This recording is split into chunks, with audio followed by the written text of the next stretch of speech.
दर्शकों, आज़ादी के लिए भारत का शानदार संघर्ष आधुनिक विश्व के महानतम संघर्षों में से एक है।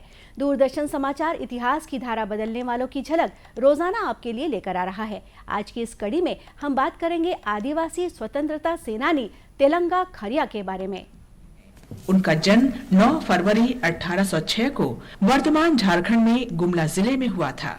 तेलंगा को क्रांतिकारी विचारों और समाज सेवा के प्रति समर्पण के लिए जाना जाता है। उन्होंने 1850 से 1860 के दौरान छोटा नागपुर क्षेत्र में अत्याचार और आदिवासियों को भूमि से बेदखल करने के विरोध में अंग्रेजों से लोहा लिया। छोटा नागपुर क्षेत्र सदियों से पारंपरिक शासन प्रणाली पढ़ा का पालन करता रहा है। ये लोग प्राय किसी भी तरह के बाहरी हस्तक्षेप से मुक्त थे, लेकिन 1850 के दशक के दौरान ब्रिटिश शासन में लागू किए गए नियमों के कारण पढ़ा व्यवस्था बाधित हो गई। आदिवासियों को अपनी उस जमीन पर राजस्व यानी माल गुजारी का भुगतान करने को विवश किया गया, जिस जमीन पर वे सदियों से खेती करते आ रहे थे। तेलंगा ने लोगों को जागरूक कर एकजुट करना शुरू किया। उन्होंने कई गांवों में ज्यूरी पंचायतें बनाई, जो ब्रिटिश शासन के समानांतर स्वशासन करने लगी। तेलंगा ने करीब 1,500 लोगों की सेना बनाई, जिन्होंने लड़ाई की छापामार शैली अपनाई। वे अंग्रेजों, उनके बिचौलियों और ब्रिटिश शासन के प्रत्येक ठिकाने पर हमले करने लगे। अंग्रेज इस विद्रोह को किसी भी कीमत पर कुचलना चाहते थे, लेकिन तेलंगा खड़िया अत्यधिक सतर्क रहते थे और जंगलों में रहते हुए सभी गतिविधियों पर नियंत्रण रखते थे।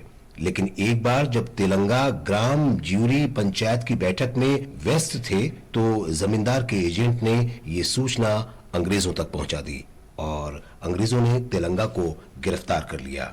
उन्हें लोहरदग्गा जेल भेजा गया। इसके बाद तेलंगा को कलकत्ता जेल भेज दिया गया, जहां उन्होंने 18 वर्ष की सजा काटी। रिहा होने के बाद तेलंगा ने अंग्रेजों से फिर युद्ध छेड़ दिया।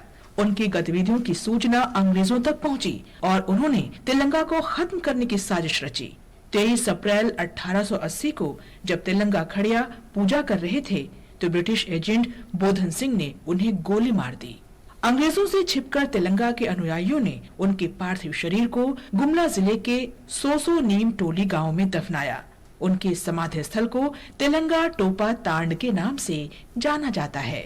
इस स्थान को छोटा नागपुर क्षेत्र के लोग पवित्र स्थल मानते हैं। प्रत्येक वर्ष 23 अप्रैल को लोग उनके बलिदान का स्मरण करते हैं और गुमला जिले के ढिढौली गांव में सप्ताह भर का शहीद तेलंगा मेला आयोजित किया जाता है। तेलंगा अपने साहस, त्याग और शहादत से लोगों को प्रेरित करते हैं।